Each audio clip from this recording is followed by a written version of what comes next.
ça m'a fait penser à une phrase de Grand Corps Malade. L'adulte est un grand enfant qui croit qu'il sait, et l'enfant est un petit adulte qui sait qu'il croit.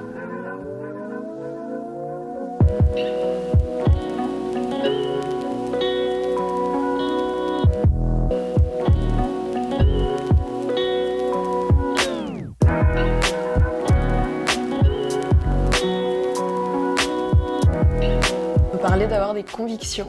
Voilà, c'est un programme. Vaste sujet. Qu'est-ce que c'est pour toi, avoir des convictions? Pour moi, avoir des convictions, c'est un peu le fil directeur de ma vie.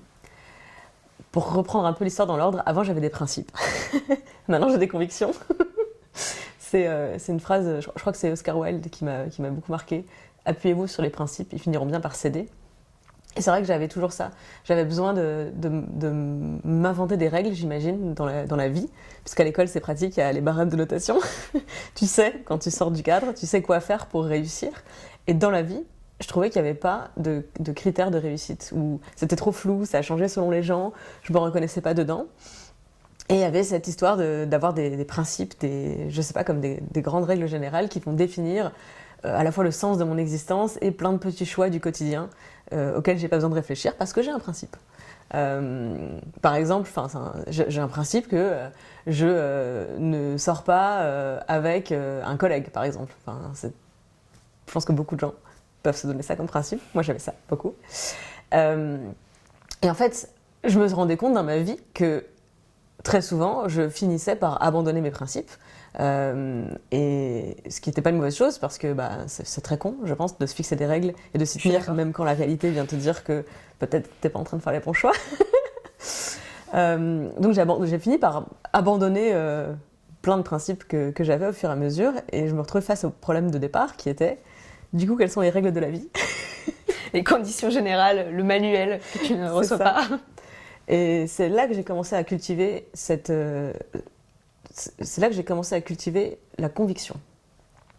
Et du coup, pour moi, la conviction, c'est vraiment de trouver quelque chose qui fait un pilier à l'intérieur, quelque chose de suffisamment solide, qui est renforcé par mes expériences, qui est renforcé par mes recherches, mes discussions, mes débats, mes doutes aussi. Je trouve que les convictions, c'est quelque chose qui est renforcé par le doute, parce que c'est quelque chose en quoi tu crois, en fait, et pas seulement une vérité.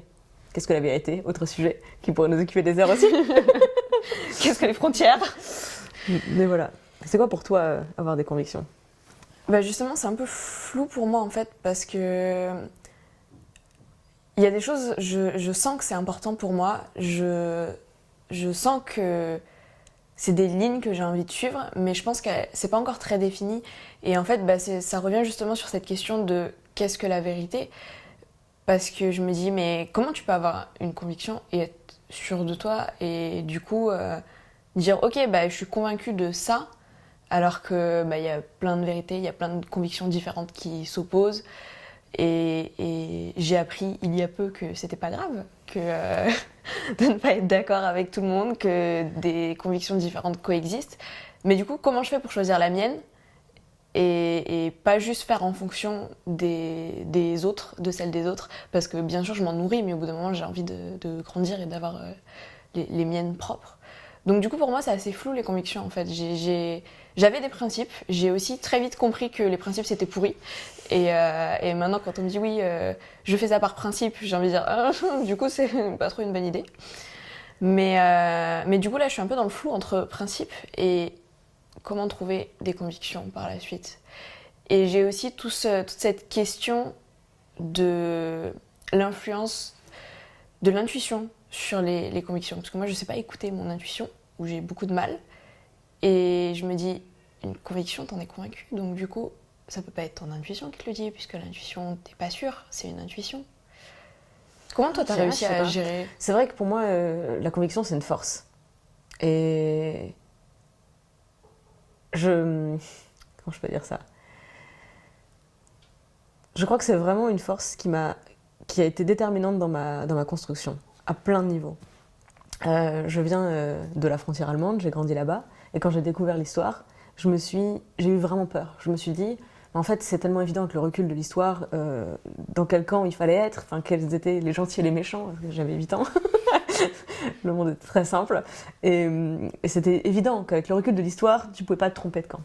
Mais en même temps, ma grand-mère avait 8 ans, en 35, un truc comme ça, 39-45, elle devait avoir entre 8 et 15 ans à cette période. Et je me disais, et si moi, je m'entrais demain comme ça au sein d'un conflit, comment je saurais quel est le camp de la justice ?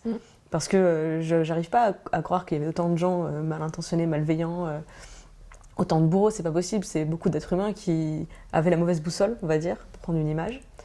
Et c'était une grande terreur pour moi. Ça me réveillait la nuit, ça m'empêchait de dormir. C'était vraiment quelque chose de... Et en plus, j'en avais peur et honte, donc j'arrivais pas à en parler. De toute façon, à 8 ans, les adultes te prennent vraiment pas au sérieux quand tu poses des questions existentielles, donc... Donc j'ai cherché toute seule et ça m'a vraiment préoccupée extrêmement longtemps, puisque c'est qu'en 2012 que je suis sortie de ce dilemme. En 2012, il y a eu tous les débats présidentiels autour du mariage pour tous. Et en fait, à ce moment-là, je sais pas, je comprenais les arguments pour, contre, ceux qui s'inquiétaient des enfants, de leur équilibre. Tous les arguments, en fait, je les entendais et je les comprenais. Et il y avait un truc à l'intérieur de moi qui me donnait la réponse. Et c'était une évidence telle que je me suis dit, mais c'est ça la réponse que je cherchais depuis mon enfance, c'était le jour où je suis confrontée à ce dilemme, je vais avoir la réponse. Parce qu'en fait, c'est pas une question de rationalité et de qui a raison, qui a tort, c'est une question de mes convictions profondes, en quoi je crois. Et si ma préoccupation pendant toutes ces années, c'était, est-ce que si un jour je me retrouve dans ce dilemme, je vais savoir trouver la justice, la réponse était évidente. Et c'est, je pense, à ce moment-là de ma vie que j'ai arrêté de taire mes convictions, déjà, de les cacher, parce que c'est pas très bien d'avoir des opinions, surtout quand on était une fille. Il faut pas parler. Voilà. Et en fait, c'est là que je me suis dit, mais non, mais c'est une connerie. J'ai raison de m'écouter, j'ai raison de renforcer ce en quoi je crois, parce que c'est ça la réponse à mes angoisses. C'est qu'au fond de moi, j'ai une voix qui va me parler et qui va me dire, oui, t'as raison, écoute-toi, écoute cette petite voix qui est en train de vibrer et qui te dit, c'est vrai qu'il y a des arguments dans les deux côtés, mais en fait, il y en a vraiment un qui me parle énormément plus que l'autre. Et si j'arrive pas forcément à contrer les arguments des autres, j'ai pas besoin parce que je sais et j'ai cette conviction que la justice est de ce côté-là. Ouais, en fait, t'as pas besoin que les autres te disent que t'as raison pour avoir raison. C'est ça. J'ai pas besoin de la vérité. J'ai une conviction, c'est suffisamment fort. Oui, alors que je recherche de mon côté encore la vérité, me dire... En fait, j'ai tellement peur de mal faire les choses, d'être dans le camp des méchants pour garder la même image, que du coup, je me fais pas confiance. Je me dis, mais non, mais si tu crois en ça, mais alors qu'est-ce qu'ils disent les autres, qu'est-ce qui est bien, j'essaye de rationaliser à fond, de prendre les arguments, de les comparer, sauf qu'on peut jamais tout savoir, être au courant. Pourquoi tu fais ça ? Pourquoi je fais ça ? Parce que j'ai un besoin viscéral de faire les choses bien. Je veux pas faire d'erreur, je veux pas faire de mal surtout. J'ai très très peur de faire du mal, je crois. Et donc du coup, je m'attache à trouver c'est quoi faire le bien. Sauf que je ne suis pas un Dieu tout-puissant. Et quand bien même, je ne sais pas si ce serait possible. Donc je me rends compte petit à petit que c'est quelque chose qui n'est pas possible. Et en même temps, je continue à chercher une réponse et à me dire mais qui a raison, mais qui a à défendre tous les points de vue, et parce que je les comprends, mais du coup je me sens obligée de les défendre aussi et de dire non mais en fait soyez tous heureux, aimez-vous tous et tout va aller bien. Mais pourquoi t'as la sensation que tes convictions vont faire du mal aux autres ? Même si t'as tort, je veux dire, c'est pas grave de croire des choses fausses.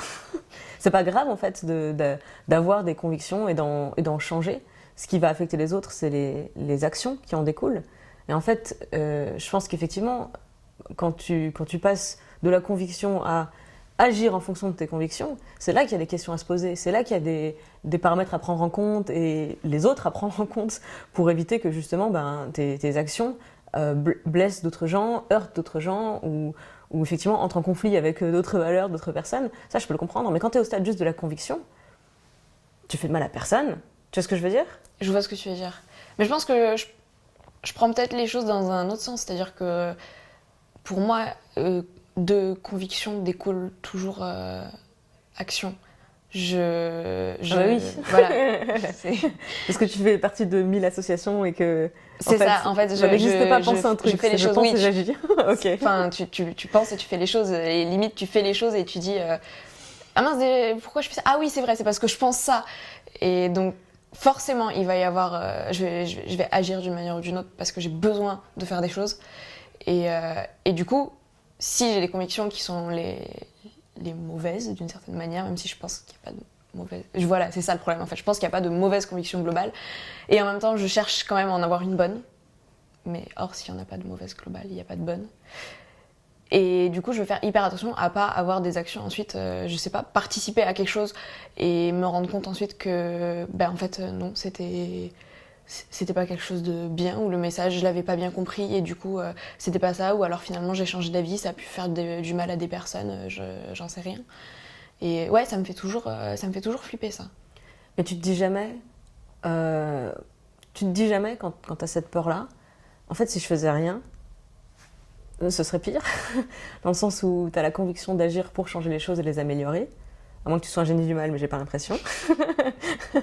Donc, si tu ne fais rien, oui, effectivement, peut-être que tu évites des dommages collatéraux que tu n'avais pas anticipés, mais en même temps, du coup, tu fais rien. Du coup, rien ne bouge. C'est pas pire, quelque part, de ne pas suivre ses convictions, de ne pas s'écouter et de ne pas essayer de promouvoir un changement? Je ne sais pas, parce que justement je rationalise énormément, parce que j'arrive pas à trouver la réponse. Donc du coup, je cherche à trouver une réponse presque chiffrée, mathématique, et donc du coup à faire rien et faire quelque chose mais risquer que ce soit pas bien fait, comment ça s'équilibre exactement. Et du coup évidemment je trouve pas de réponse. Dans ce que je sens, oui, en effet, de toute façon j'ai besoin de faire des choses, donc je pourrais pas faire rien. Mais j'essaye toujours de comprendre, d'être certaine, d'avoir des certitudes. Et je crois que souvent je confonds les convictions avec les certitudes. Et en même temps, aussi parce que ce que tu disais au début, c'est que les convictions, c'est aussi une ligne directrice de ta vie. Et que, à mon avis, je flippe complètement de me dire, et le jour où t'en as pas, ou t'en as plus, ou alors elle s'effondre, tu fais quoi du coup? C'est dur. C'est extrêmement dur. Et moi j'ai un exemple, c'était sur l'alimentation. Parce que donc, j'ai découvert le véganisme en 2003-2004, quand j'ai vécu 1 an au Canada. Et avant, j'étais convaincue de savoir bien manger. Et j'étais convaincue que on m'avait préparé aussi au fait qu'en Amérique du Nord, les gens ne mangent pas très bien, c'est pas équilibré, bref, ils mangent n'importe comment. De fait, c'est ce que j'ai constaté. Mais j'ai rencontré des gens qui avaient réfléchi à leur alimentation différemment. Et ça a été... J'ai eu un sentiment de trahison tellement fort quand j'ai compris, rationnellement, que mes convictions étaient erronées. Que voilà, l'assiette parfaite des produits laitiers sont nos amis pour la vie et tout ça, c'était pas vrai, c'était pas vrai pour tout le monde déjà, c'est sûr, et ensuite c'était pas forcément vrai dans l'absolu non plus. Et ça a été, oui, je l'ai vraiment vécu comme une trahison en fait. C'est là que je me suis rendu compte que finalement c'était pas l'aspect rationnel des choses ou des idées que j'ai qui font que j'y adhère et que j'agis selon ces idées. C'est justement l'aspect émotionnel. C'est au-delà de je sais que ça c'est vrai. C'est plus, en fait je crois que ça c'est juste. Donc je vais faire ça, je vais changer la façon dont je vis, je vais changer la façon dont je m'alimente 3 fois par jour, parce que j'ai désormais une conviction, et vraiment en 2003, c'était de l'ordre de la conviction, parce qu'il n'y avait pas de publications scientifiques, il y en avait très très peu, c'est vraiment ces dernières années où ça commence à sortir, et je me suis rassurée quelque part, parce que je pense que pendant 10 ans, j'étais vraiment sur une conviction je pense que c'est l'avenir du monde, je pense que c'est l'avenir de l'alimentation, je pense que ce que je fais est juste et bon pour moi, mais je suis un peu toute seule, même si je suis pas la seule végane au monde, dans ma tête je suis un peu toute seule dans mon environnement social, professionnel, à plein de niveaux, et Et j'ai tenu toutes ces années par la force de cette conviction. C'est pour ça que je dis que c'est une force en fait, et que ça m'affranchit complètement du doute ou des hésitations, et surtout du jugement des autres en fait. Je respecte les convictions des autres, et surtout, également ceux qui partagent les miennes ou ceux qui en ont opposé. Mais j'ai beaucoup plus confiance en quelqu'un qui a des convictions, même si c'est pas les mêmes que les miennes, qu'avec quelqu'un qui justement, ne veut pas se faire un avis, ou pas qu'il n'y arrive pas, parce que c'est vrai que c'est difficile, je pense, mais qui ne veut pas, tu vois, qui veut pas, traverser un peu le monde. Qui n'y touche pas. C'est ça. Je sais pas comment ils font, ces gens. Honnêtement, du coup, c'est pas prendre de risques, en fait. C'est... Ce que tu disais tout à l'heure, je sais pas quel mot exactement, mais ça a fait un lien dans mon cerveau. Ça m'a fait penser à une phrase de Grand Corps Malade qui dit l'adulte est un grand enfant qui croit qu'il sait, et l'enfant est un petit adulte qui sait qu'il croit. Et je crois que ça résume pas mal ce que tu disais, en fait. Et peut-être que j'essaye un peu trop d'être adulte, du coup, dans cette idée. Enfin, c'est pas un peut-être, en fait. C'est un faux peut-être. C'est ça. Et finalement, les convictions de ce que tu m'as dit, j'ai l'impression que c'est croire et savoir qu'on croit et accepter qu'on croit, et que ça peut nous faire avancer. J'aime beaucoup ta définition. Je suis d'accord avec ça. C'est bien, nous avons la même conviction sur les convictions. Excellent.